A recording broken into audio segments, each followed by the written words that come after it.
yeah, Regina's going to talk to us about some of those hidden skills, I guess, that we have. That's right. And how to kind of maybe leverage those to either do some new things or maybe enhance some of the things that we have been doing. So, Regina, the floor is yours. Thank you so much for being here. Jay, Scott, do you want to turn on that camera? It's on. Oh, I see. I'm sorry. I'm not sure. I'm not sure. All right, so let me Why is it? just get a few things.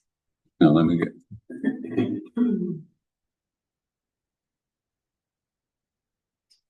Well, There you go. All right, there you go. Then another little something for you. So for those of you who are online, I just dropped a link in chat, and then for the rest of you, here are some handouts. If you choose, if you don't want to do anything, you don't have to. It's just a way for you to kind of organize your thought as you go along. But again, up to you. Like if you don't want to do the worksheet, please don't feel like you have to. It's a great place to take notes if there's something that resonates with you or not. Well, thank you guys. We're gonna talk about leveraging adjacent skills. If you want to have a copy of this to keep, a digital copy, you can scan this QR code. I'll show it a little later too, if it's helpful for you. Then you can keep that. I believe we have an audio issue. Okay. Is it me? I don't know. Are you struggling to hear me? You are? Okay, I see Rebecca. Okay, so maybe it's not this one. Yeah. Let's try to see. Is the green light on? The green light's on both of them. Okay, what about this, Rebecca? Is that better? Oh, I got thumbs up. I got good fast thumbs up from Rebecca. Okay. Okay, and Todd, are we okay now?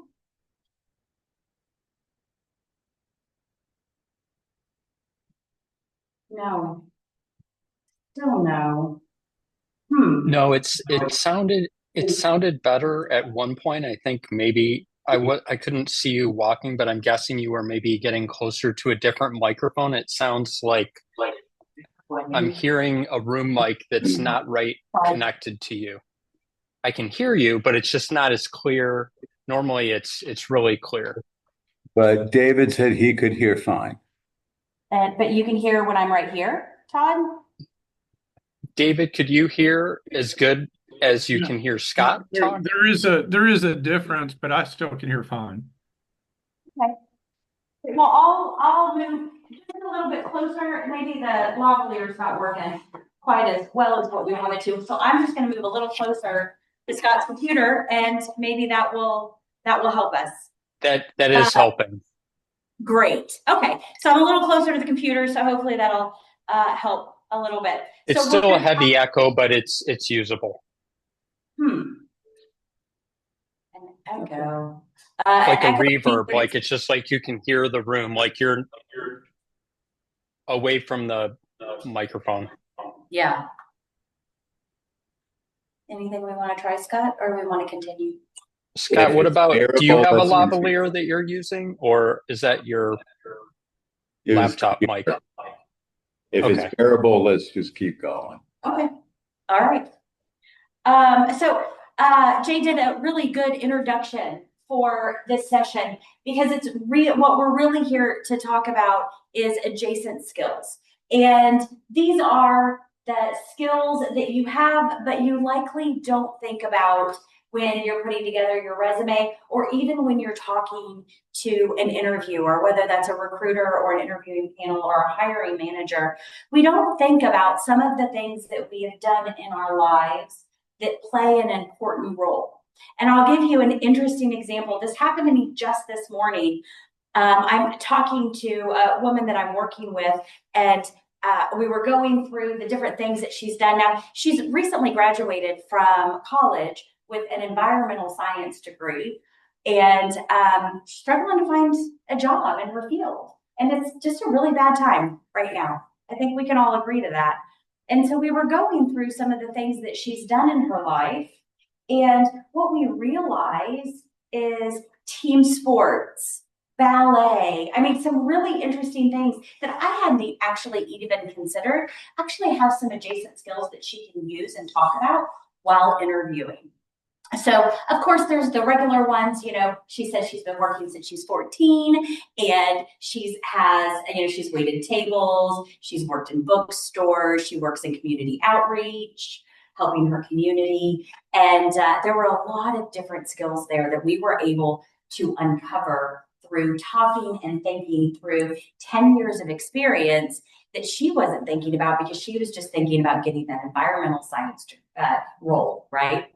So that's what we're going to focus on today. We're going to go a little bit behind our resume. We're going to focus on 3 different things. We're going to learn how to spot those adjacent skills and what those transferable skills are. We'll discover how to map your experiences to new career paths. And the third thing that we'll look at,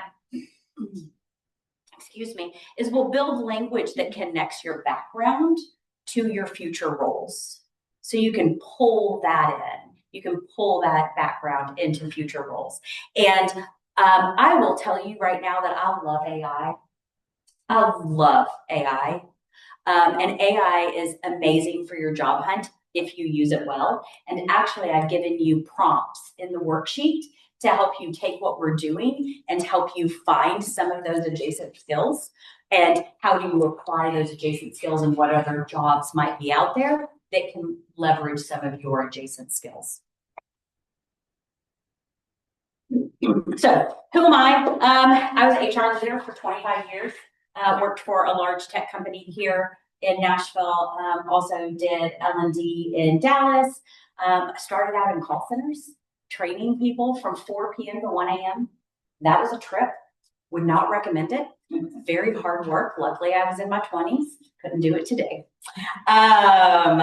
My goal in life is to help job seekers be seen and heard in this fiercely competitive job market.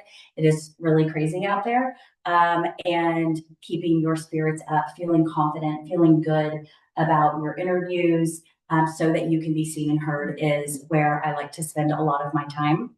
I created an interview preparation coaching program after 18 months of doing pro bono work with folks who needed to find a job.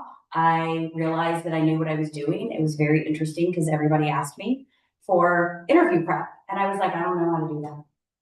But I offered it and helped them and ended up doing pretty good. So I continue to do that. And I've really kind of grown a passion around interview prep. But the one thing that I think that I'm really known for is no fluff, but a lot of fun. So Rowdy Towdy works out pretty well for me, you guys. I definitely can get on the rowdy side. So I love this topic because we forget about those adjacent skills and they really do matter. So what I have found, especially in the market today, you don't need to reinvent yourself. You don't need to start over. You just need to be able to pivot slightly. And so I call that a refocus. It's thinking about your skills more holistically and refocusing. I think that for most of us, your next role is already in the experience you have, but it doesn't have to be the same role as what you had before. For me, I went from doing facilitation and training to talent management. And it was actually quite a different shift. I don't think I realized it at first when they gave me a shot to do talent management, but I was able to talk about my experiences training in a way that resonated in the talent management space and then was able to grow over several years in that space.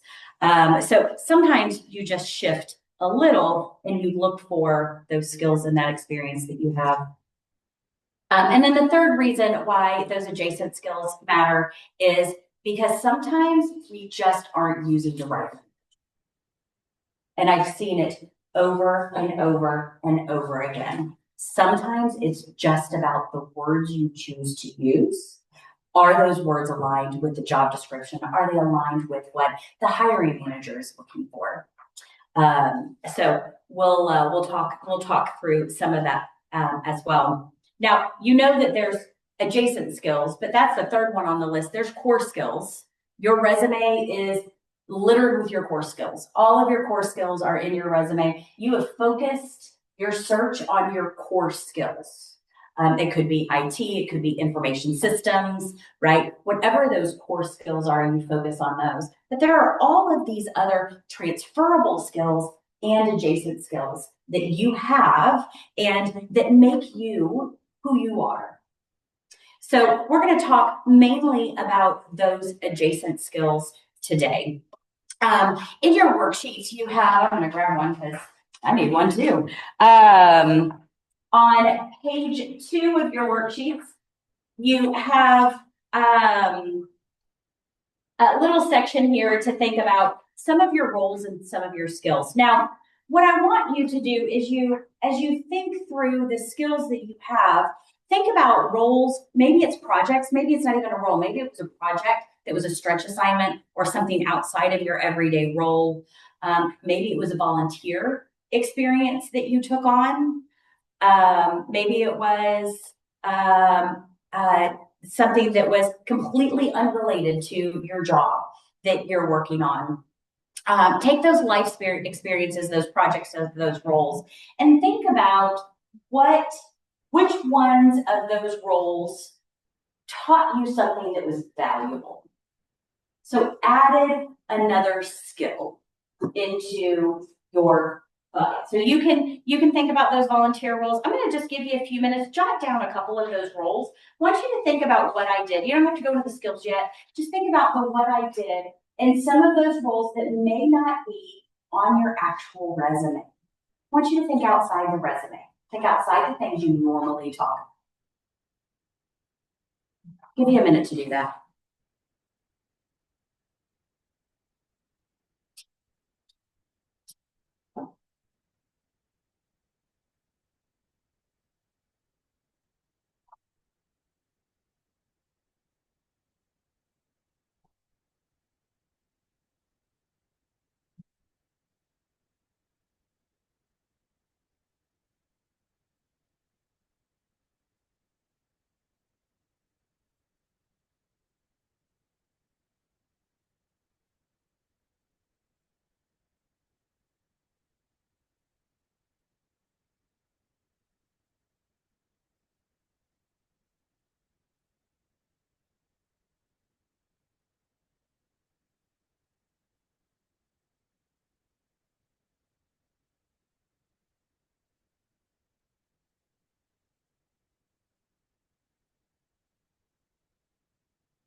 I'll share a little story with you guys. For years, I volunteered at Easter Seals. Is anybody familiar with Easter Seals? So Easter Seals takes, they have an adult daycare for adults with special needs. Now this is very near and dear to my heart. My brother-in-law is an adult with special needs. And I didn't know him back then when I used to volunteer at Easter Seal. And I had never put it on my resume. But what I realized several years later, as I was interviewing, I was able to use my experience with Easter Seals to talk about my care and compassion for people who think and work differently than me. And it was really helpful for me because I was interviewing for a trainer position. And when you're training people, you usually get all sorts of different folks in the room, and some of them have different neuro ways of working. And so you have people that like to learn through seeing or hearing or doing. And I was able to share some of those experiences on how I was able to help the adults that I worked with at Easter Seals do things and learn new skills. And so what I never thought was transferable actually became extremely transferable in my hunt for one of my very first trainer roles. So does that help with anything? Does anything come to y'all's minds of what you did or any role that you had that's outside of your normal scope? Would anyone like to share? Party planner. A party planner. I love this example. Yeah. I love that. And it's not something you have on your resume. No.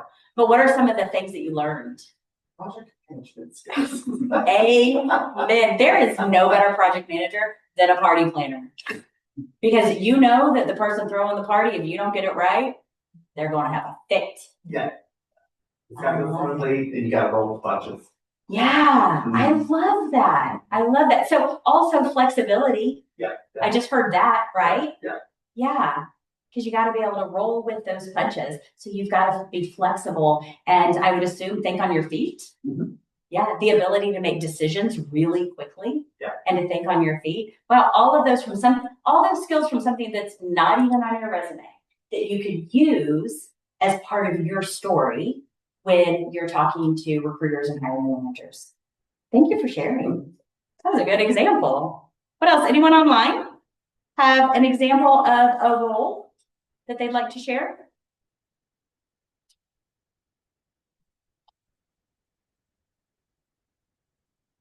Maybe not. No. That's okay. That's okay. We had one fearless person. I'll share. Yes, thank you. So some different things that are outside the resume, 3D printing, electronic projects, woodworking, fixing things around the house, or a couple. Yeah. Go back to 3D printing. What are some of the things that you learned from 3D printing, Todd? Just, I guess, how to iterate over and over again until you find what works. And I built it, so there's just the mechanical nature of it. It was a kit. So you had to put each component together. It took 20 hours, I think, is what they said. Wow. Patience, perseverance, persistence, all these. You got them all there. Oh yeah, that's definitely me. Very. Yeah. Yeah. And the patience and the desire to iterate, the attention to detail to figure out what you need to change in order Yes, troubleshooting. Yeah, because things sometimes don't work as intended. Yes. Yes.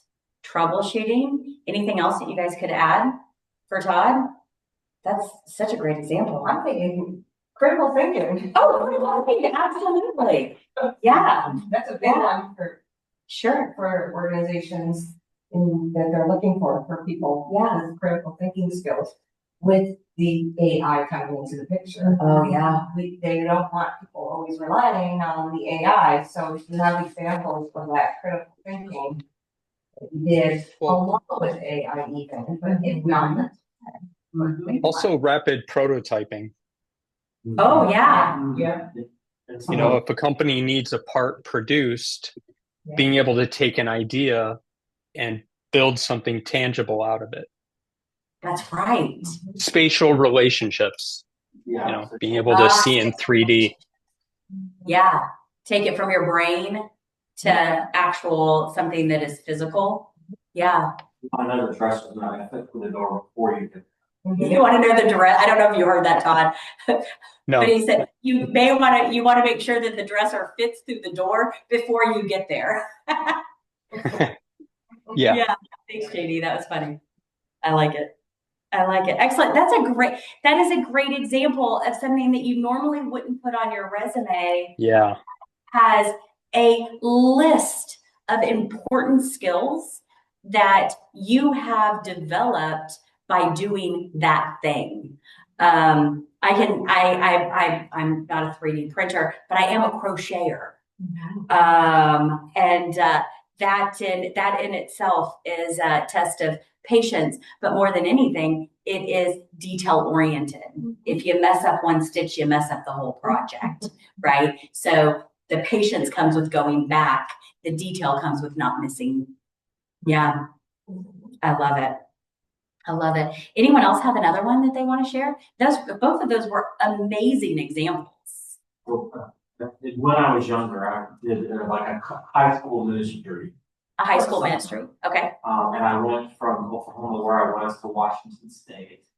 And I still remember this day. We tried to go to a skating rink and showed up, and they were closed, and we had to drive an hour back. So advanced preparation, planning ahead. Like Brett was talking about, things like that, things you gotta take into account when you're trying to organize something like that for the group. I even think we went to Mexico 2 different days, and we're gonna do a puppet show, but we couldn't do it because someone spoke Spanish. So you can't really think through this stuff, Wow, so many lessons about how to think through things, how to critical think, how to do a risk analysis, right? Like that would be really important in a situation like that. Yeah, excellent. That's a great example. Anyone else?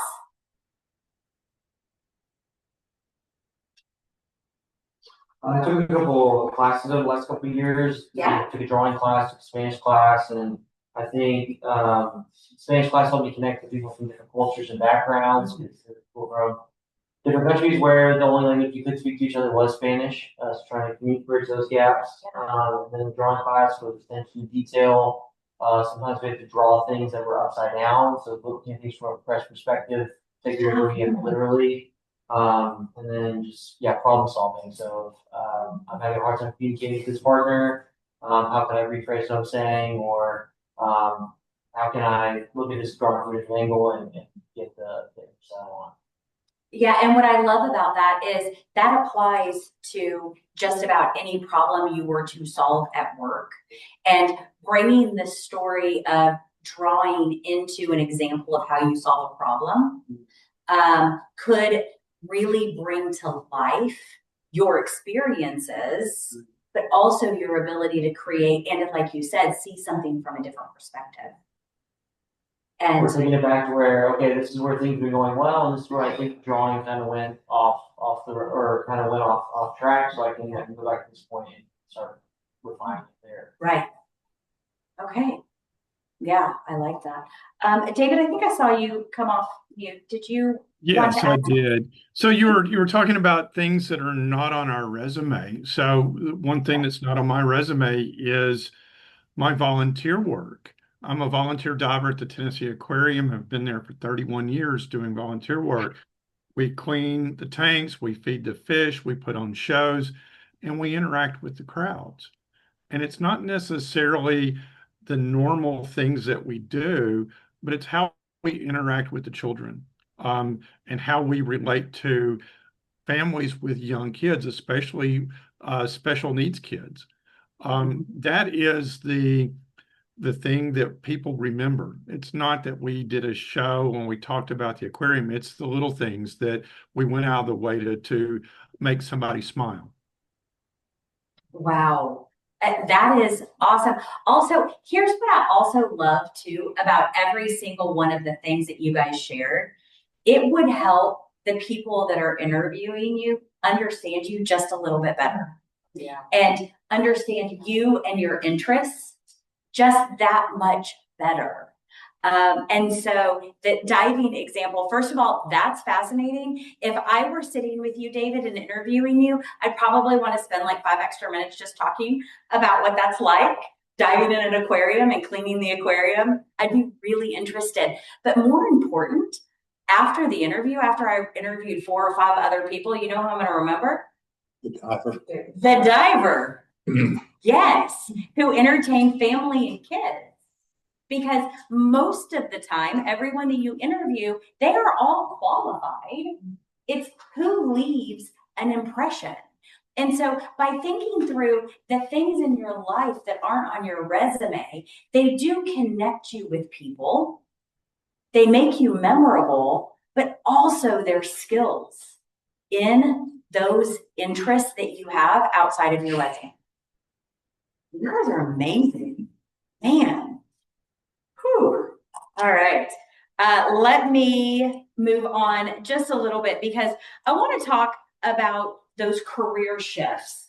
I will tell you that I think I shared with you guys, I've been in HR. Most of my career has been in training, talent management. So kind of in that HRE training area. I never had to fire people. So, I wasn't one of those, but I've done a million interviews and I've hired some really amazing people. And I will tell you, as a trainer, or as a training leader, this first example is the one that I have seen a million times. And that is a teacher, someone who is formally educated as a teacher, teaching in elementary, middle, or high school, moving into a corporate environment to start training adults.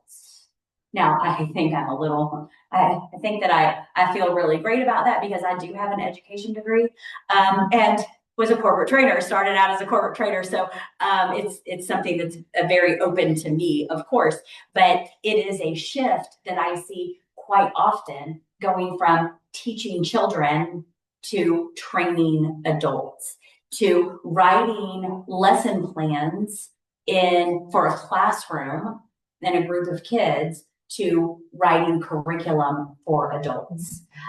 It's the easiest one sometimes to see and to talk about, because you all know teachers and you've all had a trainer probably at some point in your life. But here's a few more that make a good real life shift that I've seen and I've experienced. A retail manager going into customer success.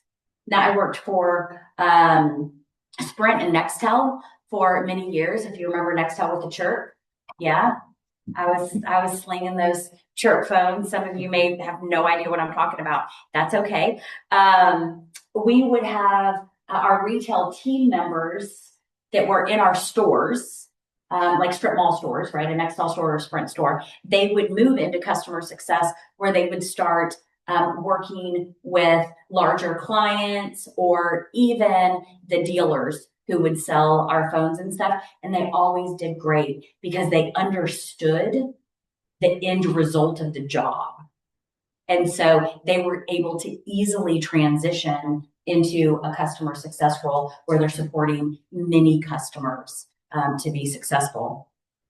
Of course, military to ops coordinator, great transition as well. I worked with a gentleman for years who was part of the Royal Army, and he did logistics. He moved here to marry his wife in the United States, and he spent probably, I want to say, 10 to 12 years with the Royal Army. And he was doing logistics and stuff for them, light logistics, but still logistics, and was able to move into a corporate environment, into a warehouse within the supply chain function, and absolutely kill it. Like, had everything he needed to be successful. I don't think he realized it when he started, but once he kind of got going, and his career just shot up, right? He thought, I could try this, but it really worked out well.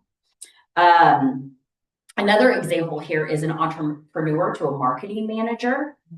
Our entrepreneurs typically have to do a lot of their own marketing and find their clients and get clients. So oftentimes they really understand marketing. They understand who customers are, how to read customers, how to understand customers. And so marketing can often be a really nice transition there. And they have lots of great experience in that. And then the last one, another one of my favorites, is small business owner to HR generalist. As a small business owner, especially when you have several employees, you are usually the HR person. You are also the payroll person, and you are the training administrator. You are the policy writer. You are the hirer and the firer, right? So for folks who have owned a small business, that HR generalist is a really nice transition. Are there any transitions that you can think of that you've experienced, that you've either made or that you've seen other people make?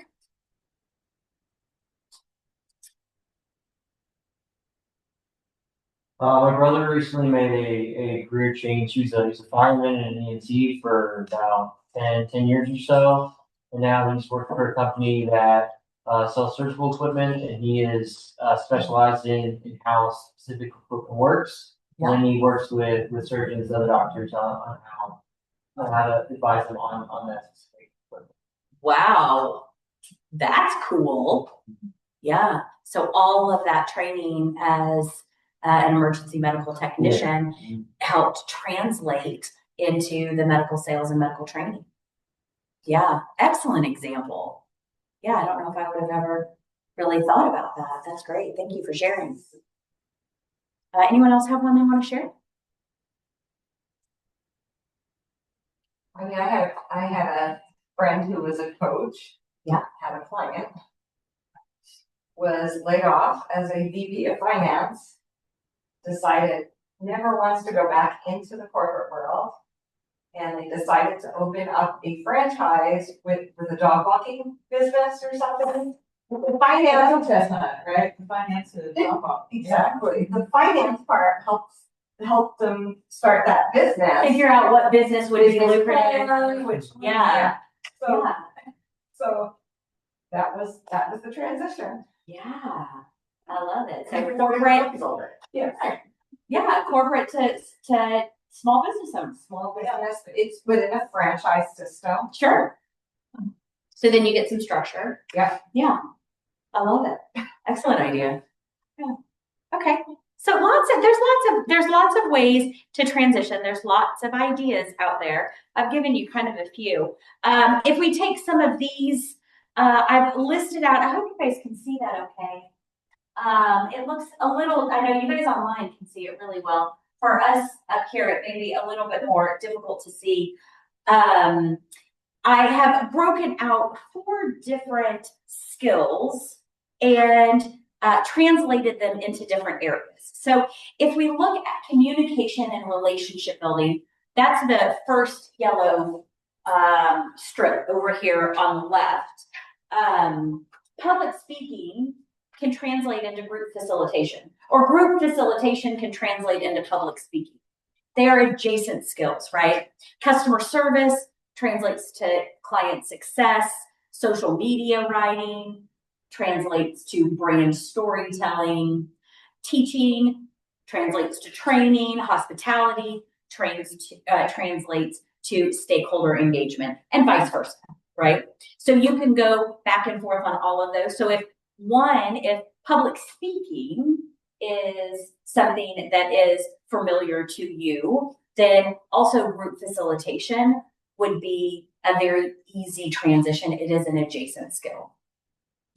If we look at project management or process management, either one, we've got the event planning, right? Project coordination, right? Project management. You already nailed that one. We've already been there.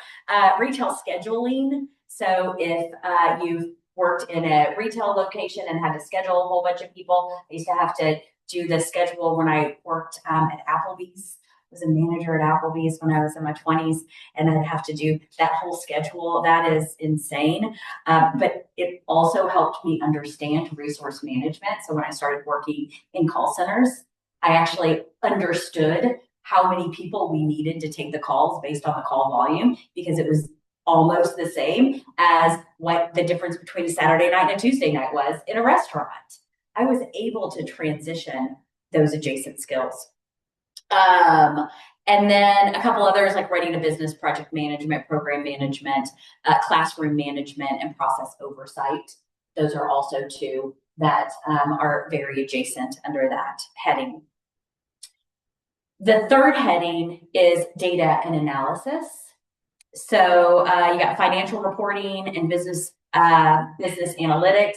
I think about your VP of finance friend, right? Completely able to analyze a business, right? So her role or his role may have been very different in corporate America, but has those skills to analyze a business. Inventory tracking is similar to supply chain coordination. Of course, budget management and forecasting are similar.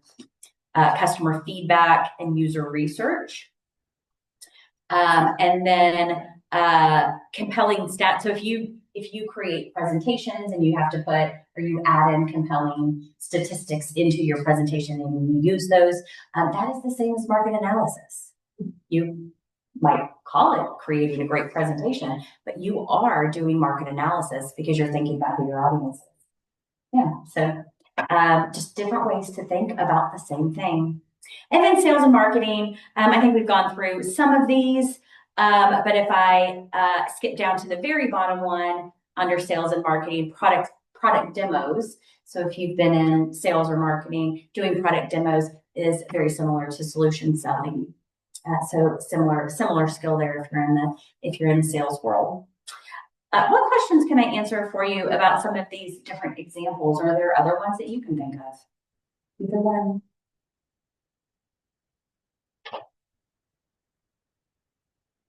Okay. Then we will keep moving forward. All right. So we had we started this with what I do and the skills that I used, and we talked about some of those different skills that were not on your resume. Based on that, have you considered any different roles, like back to the project management or with the building the 3D printer and iterating? Have you considered, Todd, any other roles based on that, thinking through that? Does anything else come up for you? Any changes that you want to make in your search? Yeah, I think for me, with the 3D printing background, I think another skill is just working with my hands and, adjusting and tinkering and that kind of stuff. I enjoy inventing. And so like I could see myself working at a place where like R&D, maybe Dyson or someplace where they're creating new products or enhancing boring products in new innovative ways. That would really be awesome. If I could find an inventing place around Nashville or something. Okay. Would you mind if I ask what some of your previous roles were? Were they in that R&D space, or was it something different? So I went to school for engineering, but I'm in data and analytics. Okay.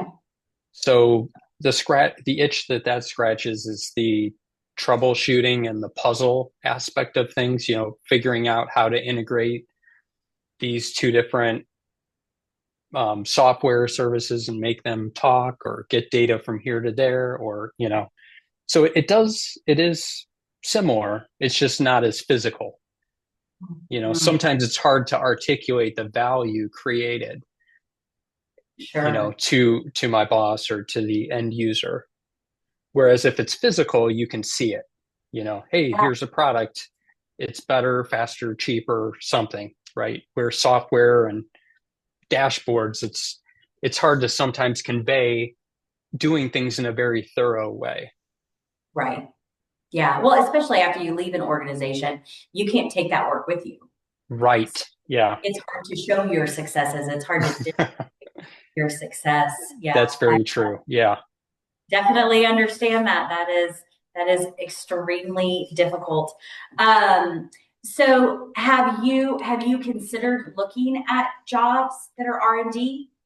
Is this new for you today, or have you been kind of working through that and how to do that?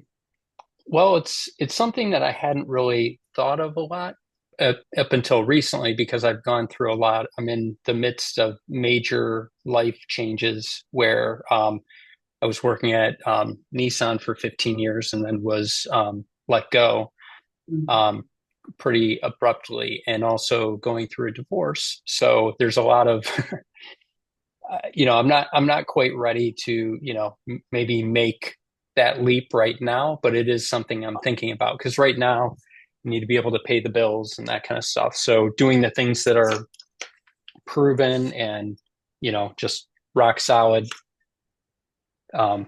seem to take the priority, but it is something that I feel like this pause has allowed me to kind of slow down and not just wake up, 20 years from now going, oh, I wish I would have, honored my preference or my, God-given talents and preferences. So it's something I think I do need to explore more. All right. Well, I love that you brought it up, and thank you for bringing up that example for us, because I think it's a good example for all of us as we think about where is our box and then what is outside of that box, and how can we use those skills that we have but are outside of that box, right? So, Todd, thank you for your bravery. Thank you for sharing. I really appreciate that. I know it's hard. You've got, a group of folks. I did want to point out that there is a prompt for you on page 3 if you want to take those roles that you, or even one role and some of the skills that you've identified. There's a prompt for you. I use this. It works very well. So you can just paste that prompt into into ChatGPT or whatever you use, list out those past roles, and then ask it to analyze or to give you a list of 8 to 10 roles that you could pursue based on that information that's outside of what you would normally look for. And then you've got a couple other things there. So that's a whole prompt for you on this page that you can leverage just to get some new ideas. And that's what I love AI for. I don't like AI for writing resumes. I'll just tell you that. I do like it though to compare a job description to a resume so you can make sure you have keywords.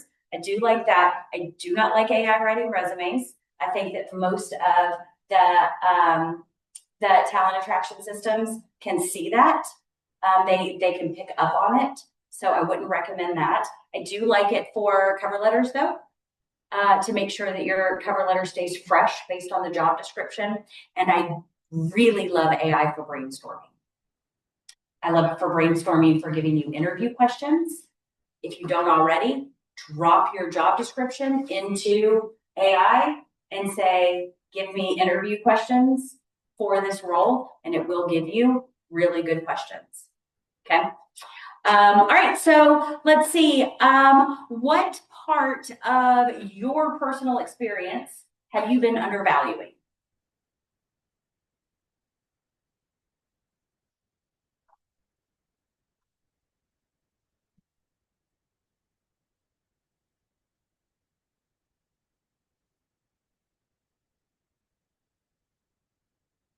Not getting any calls right now, so I don't know what I'm undervaluing. Not getting any valid feedback.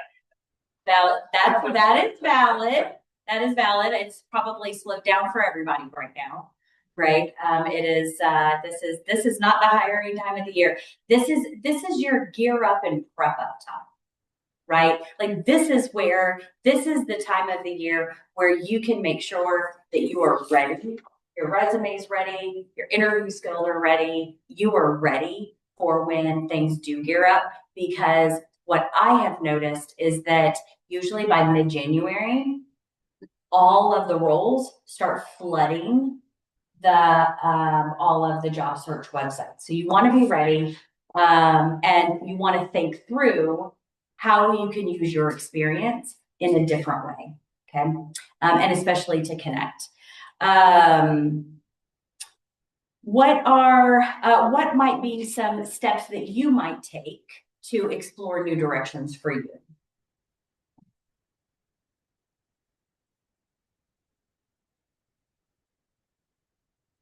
I put 3 up here that are suggested if you want to take a look.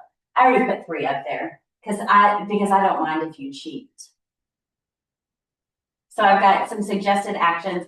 You can identify 2 adjacent career paths. So just to get outside of the box that you're in, what are some different career paths? You can have 1 informational interview with somebody that's outside of your traditional path. And the third one would be to rewrite 1 section of your resume with a skills forward focus, where it has all of your skills, especially those unique skills. All right, any questions, guys? And gals? What would be an example of changing a section of your resume for it to be skills focused? What would the like? I guess what would that section of a resume look like that we change? Oh, that is an excellent question. Okay, this is actually. What was that? Oh, to repeat it. Thank you. The question was, how do you create a skills focused section of your resume? That was the question. And what is that, right? Okay, all of your resumes probably say I had this job and here's what I did. I had this job from this time to this time and here's what I did, 3 to 4 bullet points. And then I had this job from this time to this time and these are the 3 or 4 things that I did, okay? A skills-focused resume, this is actually how my resume is written. A skills-focused resume is the things that you did in bullet point form, but it's like, here are the skills that I have and here are the things that I did. And then on the second page, it just says job dates, title, like company, title, dates, company, title, dates, company, title, dates. There's nothing under each of them. Mm-hmm. It gives a more holistic view instead of breaking up what you did by job. It says, here's who I am. Here are the skills that I have. By the way, I worked at these jobs. Mm-hmm. Also called a functional resume versus a chronological, right? Is that what it's called, a functional? I think it's called a functional. Yeah, that's what I've heard too. Yeah. Yeah. Yeah. That's how I redid mine a couple years ago in that format. I like it. I honestly, though, I can't give you a huge opinion on that, but it is a way to think, even if you don't use it, it's a way to reframe how you see yourself, not by a series of jobs, but by a series of skills. Yeah, great question, Connor. Anything else? What I would add is, if you know somebody within your network who has made some sort of a career pivot, even if it's something that you're not particularly interested in doing, grab coffee with them. Ask them kind of what process did we used to work together and we were both, data analysts. And now you're, running a, canoeing company. Like, how'd you end up there? What'd you do? Right. And just, what was your process? And I think there's just a lot you can glean from that in terms of, if you want to do something different. If you liked what you did before, the easiest thing to do is just, plug in at a different company. I think so many folks didn't like what they did. Yep. And so, it's a good time to be thinking through that. Absolutely. Mm-hmm. Yeah, agreed. Thanks, Jay. Okay. Anything from the peanut gallery online? I have a question. Yeah. You've got your main bullet point. What part of your experience have you been undervaluing? How does that relate to the suggested actions? That one doesn't. The suggested actions really go to the next 3 steps you can take to explore new directions. Can you explain a little bit more about what you want or what you would recommend as part of that main bullet point? Oh, yeah. Well, I think Todd's example was probably one of the best examples that I've heard. He has a hobby of 3D printing. He's built a 3D printer. He loves working with his hands, but none of that is on his resume. There is so much value in that expertise that he's building. Okay, so that would help drive the identify 2 adjacent career paths then. Yes. Okay. Absolutely. Thank you. Yeah, you bet, David. Thank you. Anything else? Okay. Well, guys, thank you. Good. Oh, thank you.